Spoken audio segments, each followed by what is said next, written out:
começou, né?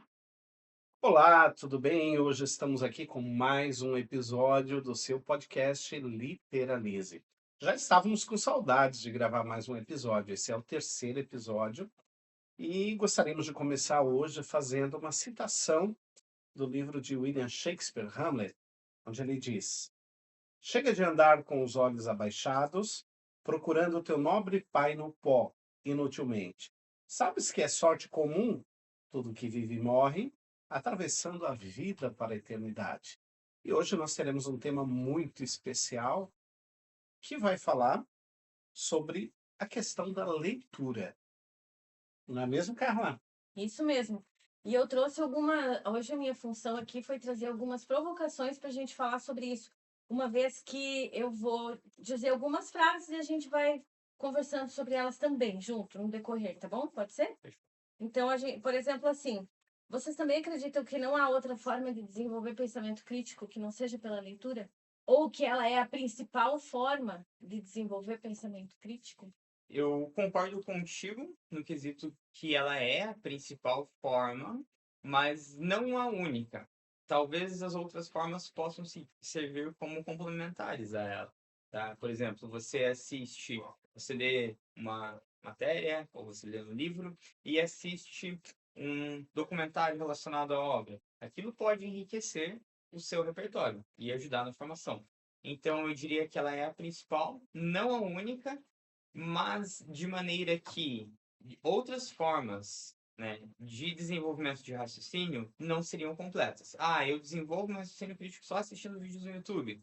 Não se fundamenta completamente, porque você vai estar sujeito aos vieses do seu apresentador, à opinião do seu youtuber favorito, e que pode, né, não ter o embasamento necessário para formar uma opinião crítica e um pensamento crítico.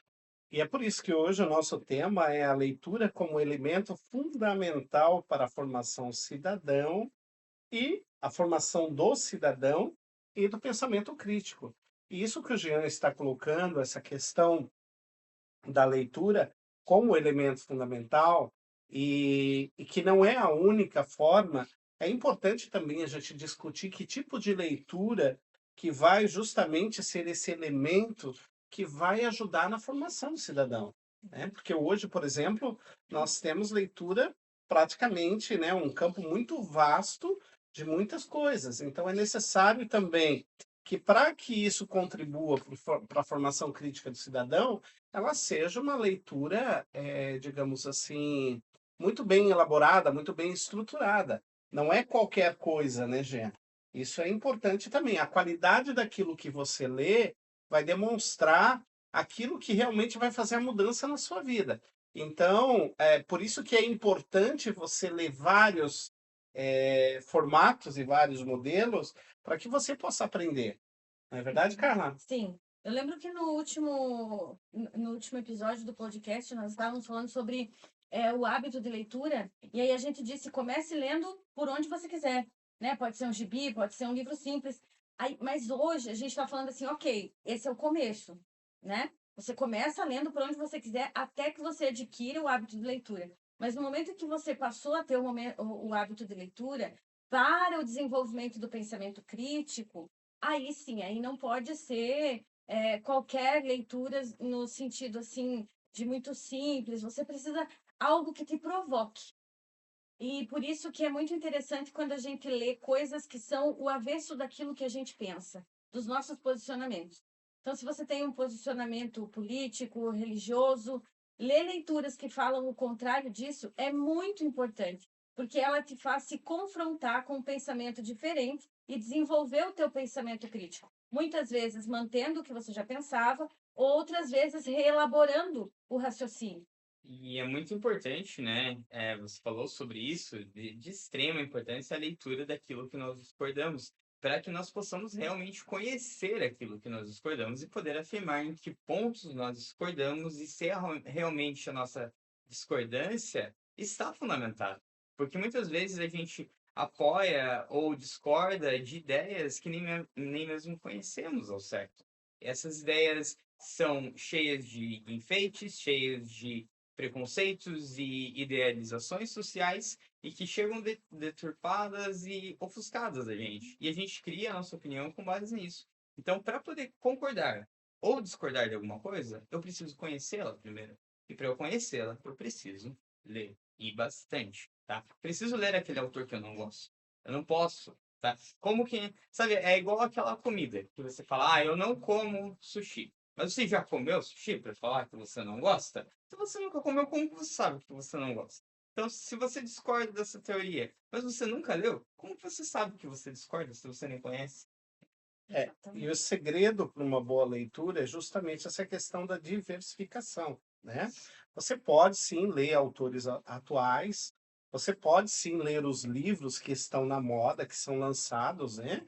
Praticamente todo mês sai uma lista dos livros mais vendidos, mas isso não significa, por exemplo, que aquilo vai ser o teu ponto de chegada, né?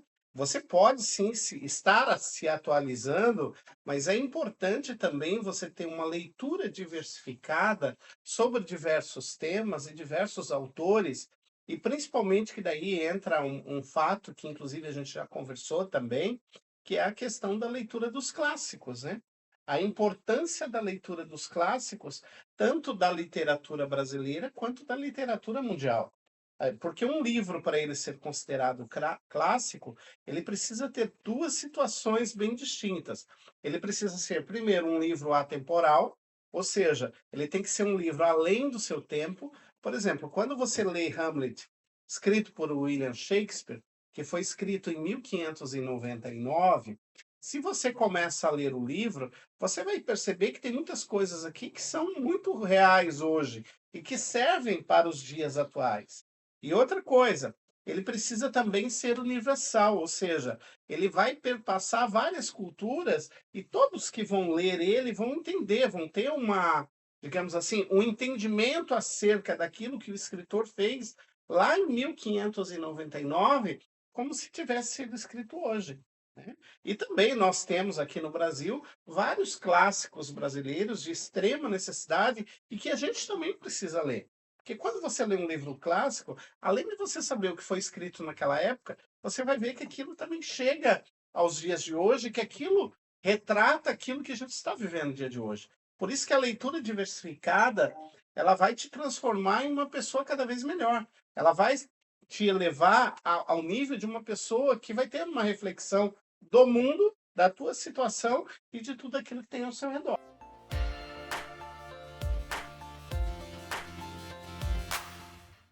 Acredito que hoje, nos dias atuais, quando a gente fala em pensamento crítico e quando a gente cita autores clássicos, etc., não tem como a pessoa conseguir compreender um autor clássico, não tem como ela desenvolver pensamento crítico e nem ela conseguir fazer o tal do bom debate, que é você debater com pessoas que pensam o contrário de ti, mas sem levar isso para uma situação de briga ou de ataque, se você não for uma pessoa com um bom vocabulário e com uma boa quantidade de leitura, porque essa leitura te traz repertório, né? Te traz argumentação para falar.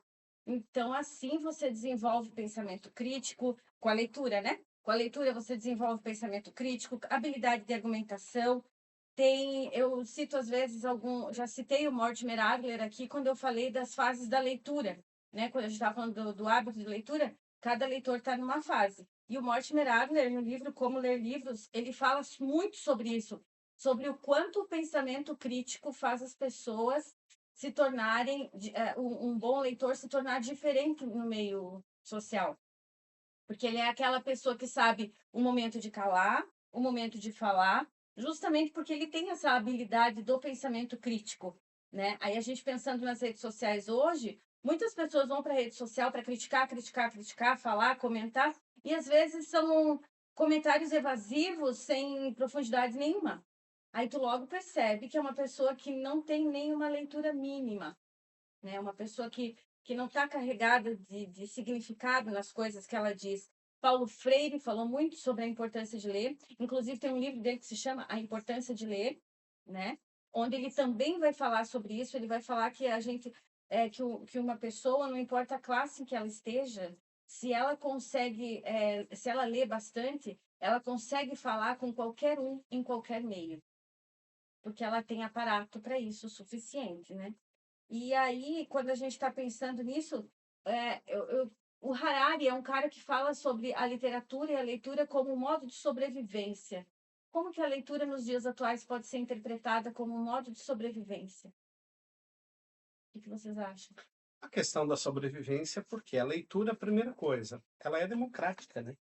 A pessoa que começa a ler, ela acaba pensando por si mesma, né? Ela não segue, digamos assim, o rebanho ou a manada, né? Acho que a primeira questão da leitura é justamente isso. Quando você começa a ler e você deixa com que a leitura faça a mudança na sua vida, a mudança na sua maneira de pensar, você aprende a pensar por si. E isso é importante. Ou seja, quando o escritor ele pensou aquele livro, muitas vezes, ele não consegue nem dimensionar o quanto aquele livro vai causar um impacto tão grande na vida das pessoas. E claro, aquilo que a gente está conversando aqui, não é apenas você bater uma foto na internet, ou então você olhar na internet uma pessoa com uma foto, que você vai dizer, nossa, como essa pessoa é um leitor, né? Como ela é uma leitora. Muitas vezes aquilo dali é só uma performance, né? Recentemente também eu estava no Instagram e eu vi ali que uma influenciadora, ela foi numa livraria e ela gastou R$ 10.000 em livro, porque ela precisava decorar a casa dela. E Poxa, claro, poderia ter sido aqui na Atena, né? pois é, e claro, os livros eles são um objeto de decoração, com certeza, né? Maravilhoso. Mas a função principal do livro não é só como elemento de decoração. Ele foi criado com outro objetivo. O objetivo dele é trazer o quê? É trazer informação, é nos levar a um outro patamar. Ao mesmo tempo que ele pode nos divertir, ele também pode curar feridas, ele pode fazer muitas outras coisas que nós, né, muitas vezes, eh, deixamos de lado, o que não podemos, né? A questão da leitura, ela também é uma terapia, né? Existe a biblioterapia, né, cara, que a gente já comentou aqui também. Os clubes de leitura, eles servem justamente para isso, para essa questão, né? E quando você coloca a questão ali da leitura como um objeto de reflexão, como um objeto de formação humana, eu tinha uma professora no magistério que ela sempre dizia para nós: se vocês querem mudar o mundo de vocês, vocês precisam ler, né? Esse era o exemplo dela. Porque uma vez ela nos passou uma folha, sabe, Jean, para que nós pudéssemos escrever uma redação, e o tema dessa folha é o que eu quero da minha vida. E a gente fez, mas a gente fez com uma redação assim de uma forma bem simplista. E ela disse: sabe o que está faltando para vocês? Está faltando leitura. Ela disse, né? Não apenas de livro, mas leitura do mundo. E ela disse: essa leitura do mundo vocês só vão conseguir a partir do momento que vocês começarem a ler. E a ler livros diversificados. Isso ficou na minha vida, né?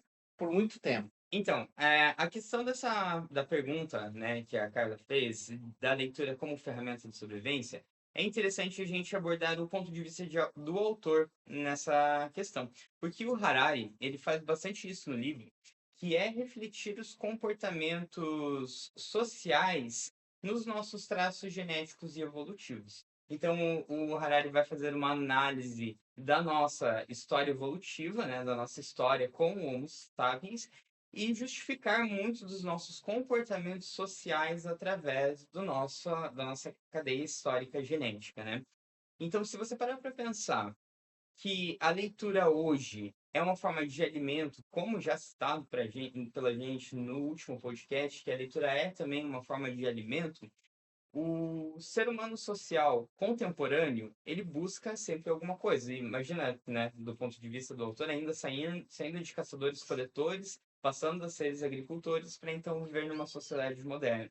A gente passa a ter um estilo de sobrevivência completamente diferente. Então a gente passa a ter um objetivo diferente de sobrevivência. O que é sobrevivência para nós hoje é diferente do que era sobrevivência para um ser humano em outros tempos, né? Há 100 mil anos atrás, por exemplo, onde ele tinha que lutar todo o tempo. Hoje, a nossa luta principal seria pelo conhecimento. Seria por entender a nossa sociedade e talvez desfrutá-la da melhor forma possível. Enquanto o caçador-coletor tinha que entender qual árvore dava o melhor fruto e qual animal tinha a melhor carne e não era tão perigoso, a gente tem que entender qual aspecto social é mais favorável para a gente, qual ambiente intelectual é condizente com a nossa ideia, quais tendências de pensamento devemos seguir e devemos acreditar que a sociedade deve, né, seguir esse rumo. Então, analisando dessa maneira, talvez nós hoje, né, o ser humano moderno, ele pode procurar na leitura essa forma de compreensão do mundo que ele existe para otimizar a existência dele naquele meio. E creio que essa sobrevivência seja uma questão de, analisando a nossa sociedade atual e o quanto a gente está dependente de inteligência artificial, dependente de dar um Google, esse tipo de coisa. Então, é uma sobrevivência da própria habilidade de articular ideias, é uma sobrevivência da boa comunicação, é a sobrevivência da colaboração, de você enxergar e saber interpretar a situação e saber como ajudar, como de alguma forma agir naquele momento, né? Então, a leitura é uma questão de sobrevivência da criatividade, tanto para o trabalho quanto para as resoluções do dia a dia, né? E tudo isso vai gerar uma situação de pensamento crítico. Dando um exemplo muito rápido, de uma maneira bem breve, que eu vivi ontem, eu estive num lugar que é considerado público para fazer uma reclamação, e quando eu fui fazer a reclamação, a pessoa que me atendeu tinha que elaborar um texto de 3 linhas. Ela não conseguiu. Isso me deixou extremamente preocupada, porque era uma pessoa jovem que estava num atendimento público e ela precisava elaborar a minha reclamação para colocar lá no sistema. E ela não conseguiu, ela chegou a ficar nervosa. Ela disse: Espera, deixa eu respirar. Como que eu posso escrever isso? E aí eu tive que ajudar ela a elaborar um texto de 3 linhas, que era uma reclamação simples, porque a pessoa não conseguia. Então, é uma questão de sobrevivência, sim, sabe? Eu creio que em vários sentidos o Harari acertou. A leitura, ela nos torna humanos, ela nos ajuda a desenvolver esse aspecto cultural e principalmente esse pensamento crítico na sobrevivência além da IA, além da internet. E é por isso que a gente começa a trabalhar, né, Carla, em cima desse ponto, de que quem lê, né, sai muito na frente daqueles que não têm o hábito da leitura, né? Justamente por isso, justamente por causa dessa questão da aprendizagem, porque hoje a tela em si do celular, ou mesmo a forma como nós nos comunicamos, né? Ela é muito digital, é muito resumida, e isso o que que acontece? Isso vai nos fazer, isso cria um outro tipo de informação que talvez essa pessoa pela qual você está falando agora é muito hábil, talvez, em mandar uma mensagem via WhatsApp, é muito hábil, por exemplo, às vezes, de colocar algum comentário nas redes sociais. Mas quando começa para o lado prático da vida, ela já não tem essa habilidade, por exemplo, de elaborar em 3 linhas um pedido, por exemplo, feito por você. E é por isso que as escolas, a educação, de um modo geral, ela ocupa, nessa questão da leitura, um impacto fundamental na nossa geração, né? Por essa razão que eu me lembro, por exemplo, que eu odiava quando o professor dizia o seguinte: vocês hoje, na faculdade, isso na faculdade que não faz muito tempo, ele dizia para nós: hoje nós só caneta e papel em cima da mesa, eu quero que vocês façam tudo manuscrito, a prova, né? Era algo que naquele momento a gente não entendia isso como um benefício para nós. Nós entendíamos isso como um castigo, mas é a importância dessa questão da leitura, a importância da escola na vida do ser humano para termos leitores melhores, né, Jean? Isso é importante também. Da mesma forma, é a qualidade dos livros que são oferecidos hoje para os nossos alunos também. É importante dizer que é importante ter uma diversificação. Claro, né? Tudo isso com planejamento, tudo isso de uma forma adequada, mas a gente precisa, por exemplo, ter grandes autores também nas nossas escolas, para que as crianças também possam aprender, por exemplo, de uma forma bem resumida, A importância de ler outros personagens, de ter acesso, por exemplo, a livros muito bem escritos, a livro com uma edição mais robusta, uma edição mais bonita, e não apenas oferecer o mínimo, né? A gente precisa oferecer o máximo também para eles. Então, e falando de leitura na escola, que é um lugar que sempre insistiu muito e insiste permanentemente na leitura, isso vazou, eu posso usar essa palavra, acho que sim, para outros campos, né? Porque hoje a internet também fala muito de leitura, incentiva a leitura, Sim, em todos os meios. Gente, tem moda sendo feita com leitura. Eu vi esse final de semana que teve só que eu não peguei muitas informações, teve desfile de modas sobre livros, com bolsas sobre livros, não sei o quê. Então está tomando muitas áreas o falar de leitura, que é muito diferente de ser um leitor, certo? Então a leitura, ela virou moda e ela automatizou. Se você lê, você tem pensamento crítico. Só que isso não é um automático. Não é assim. Só porque eu ando com livros, ou só porque eu leio alguma coisa de vez em quando, que eu tenho pensamento crítico e que é um intelectual. O que vocês acham disso?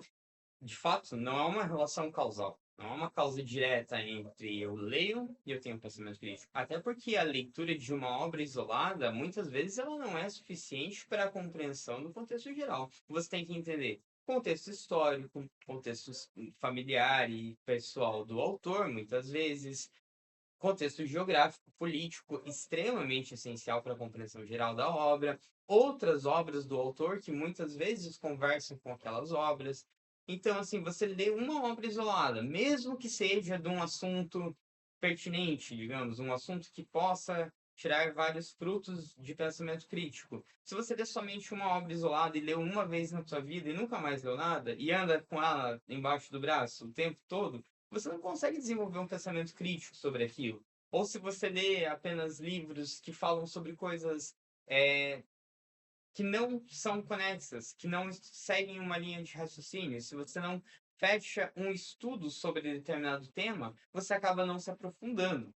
E aí tem até aqui uma teoria do conhecimento, né, que já entra na área da epistemologia um pouco, que vai falar sobre quanto mais a gente conhece alguma coisa, mais a gente percebe a nossa ignorância perante algo. verdade. Então, às vezes, as pessoas enchem a boca para falar de determinados temas, mas estão no conhecimento superficial dela, desse tema. Então, é muito importante que a gente conheça esses temas para que possamos nos aprofundar cada vez mais, descobrir as nossas ignorâncias e buscá-las dentro daquela própria leitura. Então, é fácil você ler um livro, mas é difícil você desenvolver um raciocínio crítico sobre um determinado tema. Exige um determinado esforço, exige um determinado estudo. E aí que há uma linha, né, traçando uma diferença nisso que você está falando, daquela pessoa que apenas performa, por assim se dizer, como leitor, e aquela pessoa que realmente faz um estudo, passa a ver o mundo com um pensamento crítico, passa a questionar coisas que antes não se questionava, né? Então o discurso da pessoa muda. E você vê assim pela própria fala, né? Alguém que diz que sabe tudo, provavelmente pouco sabe. Né? E aqueles que dizem que sabem pouco estão buscando conhecer mais, né? Já numa pegada meio socrática aí. Aí que É, fica a minha pergunta. Como que vocês percebem se uma pessoa é leitora ou se ela está performando? Tem gente que é muito bom ator, né? Então tem gente que não dá pra dizer. Tem gente que merece Oscar e aí não dá pra dizer. Mas eu, né, acredito que normalmente na conversa, no repertório, na fala, no uso de vocabulário daquela pessoa, na profundidade que ela consegue chegar a um assunto, na capacidade, como você disse anteriormente, de conseguir levar um debate de opiniões adversas sem a necessidade de violência ou de agressão verbal ou qualquer alteração no estado emocional, né? Então, são pequenos sinais que a pessoa vai dando, né? E é claro, né, que o leitor nato, ele vai ter uma conversa e ele vai ter um diálogo, ele vai ter uma reflexão sobre a vida de uma forma linear. Ele vai ser sempre aquele com quem você vai conversar e ele sempre vai te contar alguma coisa, ele vai te trazer uma reflexão. Aquele leitor que performa, sempre quando você for conversar com ele sempre vai falar sobre os mesmos assuntos. Ele vai falar, às vezes, sobre o mesmo livro, ele nunca vai mudar. Por exemplo, eu tenho um amigo que trabalha lá comigo que ele lê muito. E cada vez que eu converso com ele me indica um livro, né? O livro recente que ele me falou foi sobre a bailarina de Auschwitz, né? É um livro fantástico. Ele me contando por cima a história do livro, ele disse, doutor, eu não vou dar spoiler, né? Mas eu vou dizer que esse livro é maravilhoso, o doutor vai gostar, porque o doutor gosta muito de ler esses livros assim históricos que contam histórias reais, e ele me contou por pouco. Então eu percebo que aquele leitor que me indicou aquele livro, ele não está performando, porque aquilo é o natural dele. A performance, a pessoa que performance, você vai ver que ela sempre vai falar a mesma coisa, sempre vai indicar o mesmo livro e ela nunca muda, entende? Só que também tem um lado bom dessa história, né? Da divulgação da leitura. Por mais que seja de uma forma muito superficial, a gente está divulgando também, né? Está sendo divulgado. E se alguma daquelas pessoas, por exemplo, tiver acesso àqueles livros, isso vai ser muito bom. Por exemplo, eu tenho acompanhado recentemente, às vezes, alguma coisa na televisão, principalmente questão de novela, e tem um personagem agora da novela atual, que é o Antônio Fagundes, e sempre quando ele aparece em cena, a maioria das vezes, ele traz um livro, né? Ele traz um livro na mão e tem um foco naquele livro. E um dos livros que eu vi recentemente foi Meditações, que é um livro que fala sobre estoicismo. E eu também sigo ele nas redes sociais e sempre ele está fazendo indicações de livros bem diversificados. Então eu digo para você assim, às vezes essa propaganda que parece ser algo tão, digamos assim, tão performático, né? Ela traz alguma coisa para aqueles que realmente querem ser leitores. Agora, claro, né?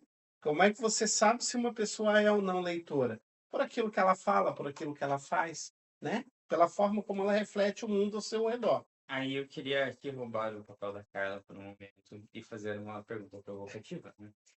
Podemos aqui distinguir aqueles que são leitores de romances exclusivamente, de uma leitura que realmente ajuda a desenvolver um pensamento crítico, ou, na opinião de vocês, a leitura dos apenas de romance, sem aprofundamento em conceitos específicos, seria suficiente para a formação do pensamento crítico? Eu acredito que o pensamento crítico, de um modo geral, ele vai transformar a pessoa de uma forma integral. E muitas vezes, por exemplo, quando você pega um livro como A Empregada, que inclusive virou também um filme, e você lê o livro, você percebe que a história da empregada, ela traça também vários caminhos onde um dos assuntos principais ali fala da violência contra a mulher. E é uma forma também de você, através de um romance, ter um pensamento crítico acerca de um assunto, por exemplo, que está muito comum hoje na nossa vida também, que está muito comum hoje no nosso cotidiano. Esse é um dos exemplos. Tem um outro também, um outro romance também bem atual, que é Quando Acaba, né? É assim que acaba? Assim que acaba. Assim que acaba, que também traz o mesmo tema dentro de uma história de um romance. Então, assim, necessariamente, eu entendo que não é o livro em si que vai fazer a diferença se ele é um romance, se ele é um livro mais filosófico. Eu acredito que vai depender muito do escritor do livro, entende? Como, por exemplo, às vezes também vai ter livros que você vai ler e você também não vai pensar em nada, você não vai sentir nada, não vai te causar nada. Ou seja, não vai causar nenhuma transformação na sua vida. Já aconteceu comigo, por exemplo. Livros que eu comecei a ler, cheguei na metade do livro e disse assim, não, esse livro não é para mim, eu não gostei, não entendi, não, para mim não causou nada, entende, Jean? Eu tive que deixar o livro ali na metade e partir para o próximo. E teve aqueles também que eu peguei, comecei a ler, e de repente eu achei que não ia ser nada e mudou a minha vida. Quando a gente faz a diferença entre os livros que são de formação de pensamento crítico, que são 2 exemplos que eu trouxe hoje aqui, vou mostrar depois, e livros de literatura, na verdade, a gente já tá fazendo uma certa diferenciação. No entanto, dentro da literatura, a gente tem livros que são só para realmente diversão, que são realmente livros para você, eu gosto de falar a palavra desopilar, descansar mesmo, são livros realmente para te levar para um momento de descanso, mas existe muita literatura intencional, que é para causar o pensamento crítico, para falar do pensamento crítico. Tem um livro que eu li recentemente, agora eu não lembro o nome da autora, porque eu tenho problema para lembrar, se chama Mata Doce, em que ela escreve como se fosse um escravo Isaura ou coisa assim. É um livro para ser de época, no entanto, ele é muito atual, e ela fala sobre as situações da vida no Nordeste e da mulher vivendo no Nordeste, e o quanto a mulher de hoje no Nordeste é muito parecida com a de antigamente. Então, é uma literatura, tem toda uma situação de um casamento ali, morte, enfim, mas se você tem esse pensamento crítico já desenvolvido, você consegue ver na literatura a possibilidade de uma compreensão mais profunda, de uma distinção de classe de conhecimento mesmo, porque você reconhece conceitos, você reconhece profundidade ali. Vou dar outro exemplo, o Pequeno Príncipe. Verdade. Você lê o Pequeno Príncipe com 10 anos de idade, é uma coisa. Com outra idade, é outra. Eu acho que eu já citei esse exemplo outras vezes e vou citar de novo. É um livro com todas essas categorias. Por quê? Porque ele também te ajuda depois, não a desenvolver necessariamente, mas a entender a tua capacidade de pensamento crítico e reflexivo, né? Então, eu acredito que a literatura tenha isso. E falando nessa questão de distinções, né, e de diferenças, o Pierre Bourdieu, ele fala muito sobre essas distinções de classe. E quando ele fala de distinção de classe, ele não está falando só de classe econômica. E aí cabe muito as coisas que ele fala sobre distinção social, quando eu estou falando da distinção do leitor que é superficial e o leitor profundo, do leitor que é de obras mais, como vou dizer, Elaboradas? do leitor de clássicos e do leitor de literaturas que são mais atuais e sem muita intenção de profundidade. Porque tudo vai do leitor também, né? Se eu me identifico com o livro e ele me leva para um tema que seja muito sensível, aí eu posso viajar longe. Tem isso também. A gente não pode Verdade. desconsiderar, né? Às vezes a intenção do autor era só para fazer um livro de contos, mas na minha vida foi profundo, né? Causou alguma coisa. Recentemente saiu uma pesquisa que foi feita, chama-se Panorama do Consumo de Livros, feita pela Câmara Brasileira do Livro, em parceria com a Nielsen Book Data Brasil, em 2025. E essa pesquisa foi feita para fazer um levantamento de perfil do leitor brasileiro. Foi nela que se descobriu que as mulheres pretas e pardas da classe C, são o maior percentual de leitores do Brasil. Eu vou me atentar agora só na questão da classe C, porque a gente pensa muito em sempre aliar a leitura à elite, né? Daí a gente faz essas distinções sociais que o Pierre Bourdieu, como eu estava falando antes, fala, né, sobre isso. Mas quando eu tenho um Brasil em que aumentou muito a quantidade de leitores, uma média de 3 milhões de leitores aumentou no Brasil em 2 anos. Bastante. E esse número, a grande maioria, são pessoas da classe C, né? Então, eu acho que isso leva a gente a pensar melhor. O que será que eles estão buscando? Será que é um pensamento mais crítico? Será que há uma busca realmente de interagir com mais conhecimento com as outras pessoas?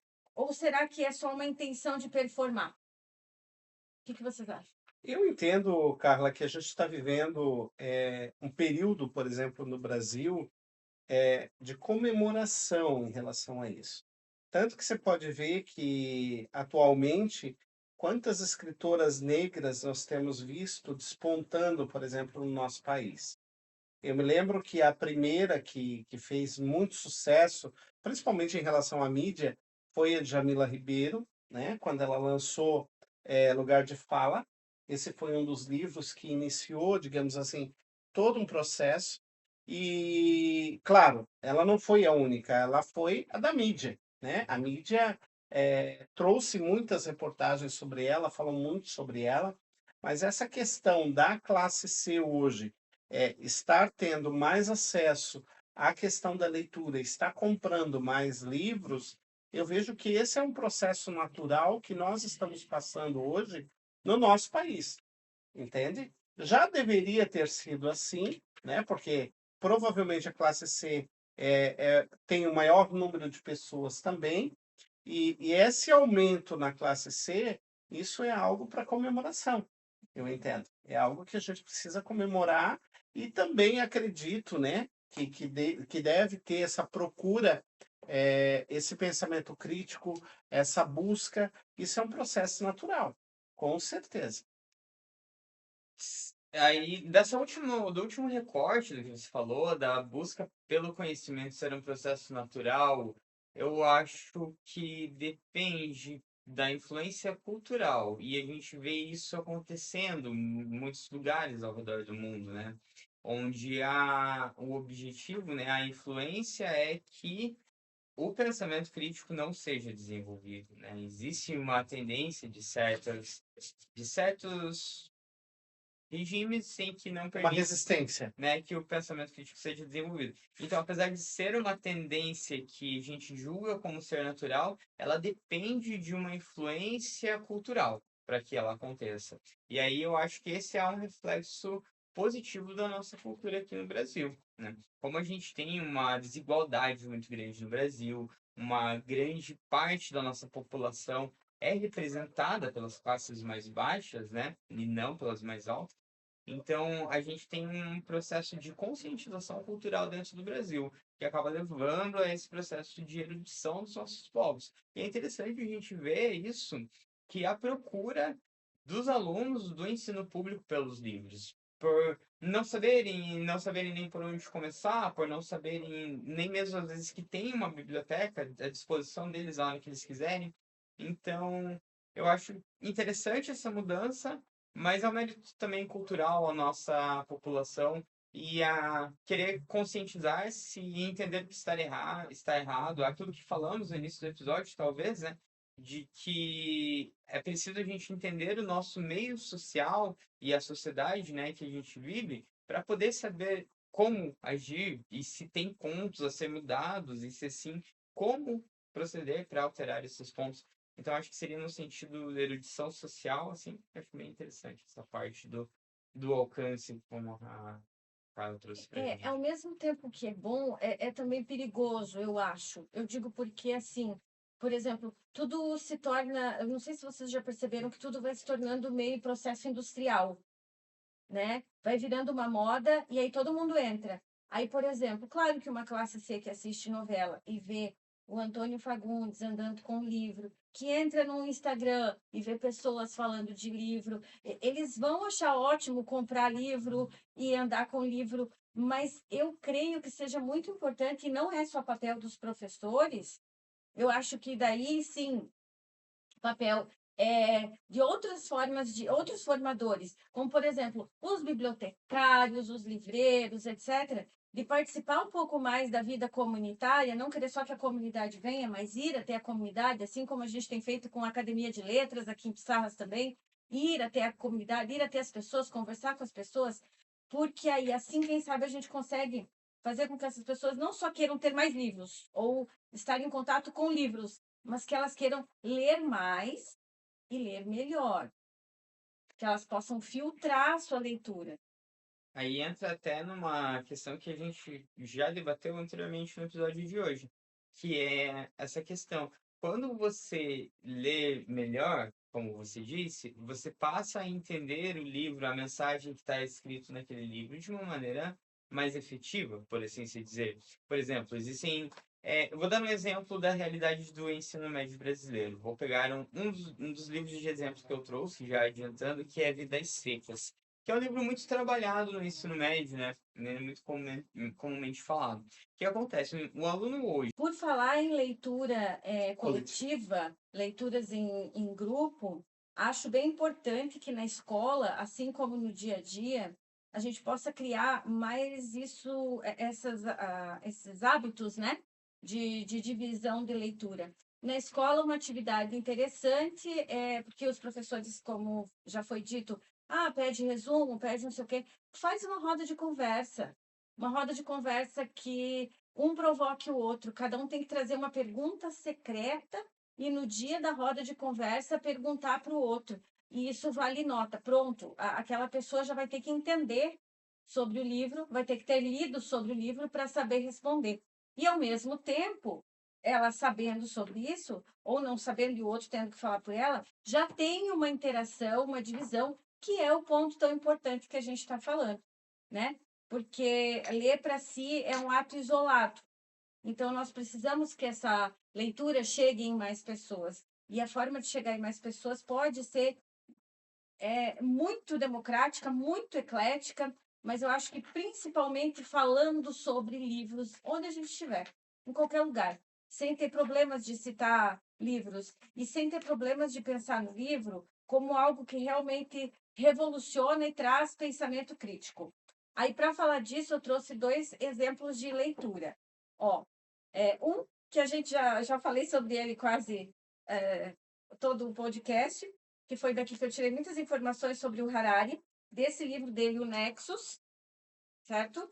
Que é o livro Uma Breve História das Redes de Informação, desde a Idade da Pedra à Inteligência Artificial. É um livro que traz uma profundidade de conhecimento histórico e ele é muito provocativo. Ele te leva à reflexão e ao desenvolvimento do pensamento crítico. Então, ele não é um lugar onde se joga só informações. Ele joga informações, mas te leva a debater, te leva ao pensamento crítico, à análise do que está sendo dito. E, é claro, da Minushi Shafik, Cuidar uns dos Outros, um Novo Contrato Social.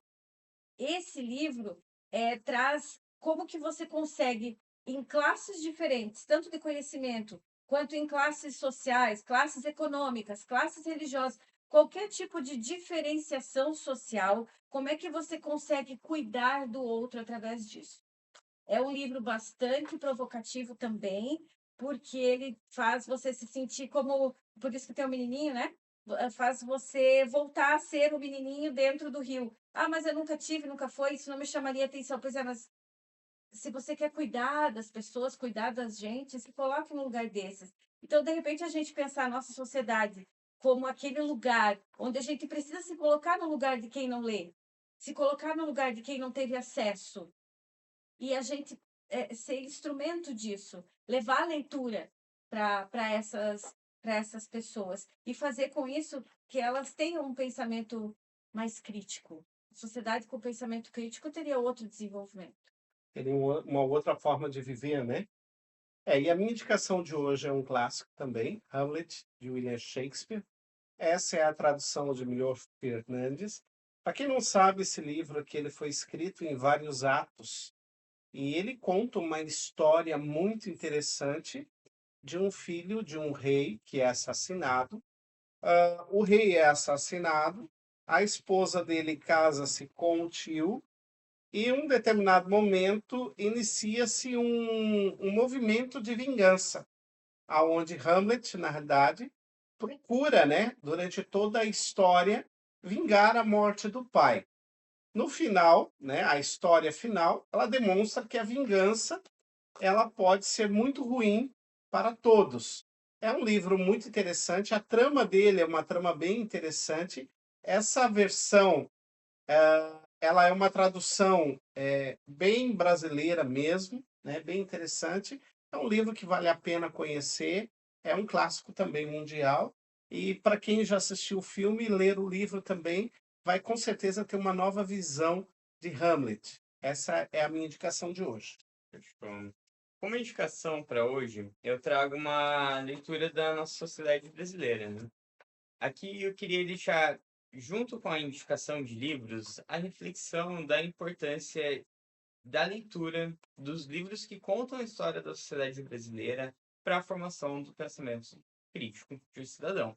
Porque o primeiro passo para a gente conhecer o lugar que a gente vive é conhecer a nossa história, é conhecer a história não só daquela região específica, mas do país todo, e conhecer o contexto político, social e histórico dessa nação. Então eu trouxe 3 livros que falam sobre pontos diferentes do Brasil. Primeiro, um que eu já citei hoje, Vidas Secas, que vai contar a história de uma família do sertão brasileiro, que, em um ato de mudança, em busca de uma vida melhor em São Paulo, passa por vários problemas. Aqui a gente tem uma expressão muito boa do autor na forma de humanização, na caracterização humana de animais e nas características animalescas de seres humanos, na qual a gente vê que muitas vezes o cachorro é o ser mais humano da história.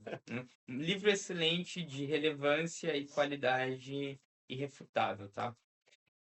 Além disso, eu trago aqui Capitães de Areia, do Jorge Amado, que é um livro fundamental para a compreensão do nosso contexto atual, porque é um livro que parece que conta uma história que pode estar acontecendo hoje, pode ser uma narrativa que está e talvez esteja mesmo acontecendo hoje em vários lugares do Brasil. E é uma realidade diferente. É feito para furar a nossa bolha e pensar que tem gente que vive assim, enquanto a gente está lendo esse livro aqui, tomando um chá quentinho, né? E o próximo é um livro extremamente atual para abrir os olhos das pessoas com relação à situação atual, que é o Triste Fim de Policarpo Quaresma.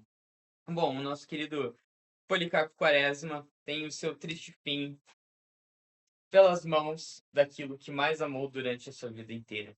Tá? É tudo que eu tenho para falar sobre o livro. Se eu falar mais alguma coisa, eu vou tirar um pouquinho da graça. Então ele dá vida para uma coisa e ela o mata depois. Por isso que é triste. Vai deixar assim no mistério? Vou deixar assim no mistério, porque eu acho que é o que mais dá curiosidade na leitura, o mistério. Pelo menos, se você não conhece o Triste Fim de Policarpo Quaresma, pesquisa qual que é o Triste Fim dele. Vai estar lá, você já vai ver. E leia o livro. As pessoas precisam ler, né? Preciso. Leiam todos os livros recomendados aqui, todos eles são essenciais para a formação do cidadão com pensamento crítico. E é importante. E queremos também agradecer, né, a todas as pessoas que têm nos apoiado também em relação ao podcast Literalize. Pedimos a você que comente, compartilhe, indique, porque o objetivo do podcast Literalize é justamente esse, né? Difundir a questão da literatura. Quanto mais pessoas nós chegarmos, né, com certeza nós vamos estar criando também uma cidade melhor, né, um país melhor e um mundo melhor. Porque esse é o objetivo do nosso podcast. E o nosso podcast só é possível, né, graças também ao patrocínio da Atena, Livraria Delivery, e também da nossa escola de inglês. A Lidata English, escola de inglês online. Quer aprender inglês? Entre em contato com eles, tá? E por hoje gostaríamos de agradecer a presença de todos. Já estamos preparando o 4º episódio e vem muita surpresa por aí, tem muita coisa boa. Vamos começar também uma série de podcast com entrevistas. Temos os nossos escritores locais que vão estar aqui também junto conosco, participando, batendo um papo muito legal. E é por isso que nós, né, convidamos você também a fazer parte do nosso podcast. Estamos nas principais redes sociais. Você consegue nos assistir no YouTube, também no Spotify, no Instagram e também no Facebook. Então entra lá, né? Podcast Literalize. E se você é um escritor da região e gostaria de aparecer aqui no podcast, ter uma conversa com a gente, entre em contato lá também. A gente consegue abrir um lugarzinho aqui. E não se esqueça, literalize. Literalize. Literalize.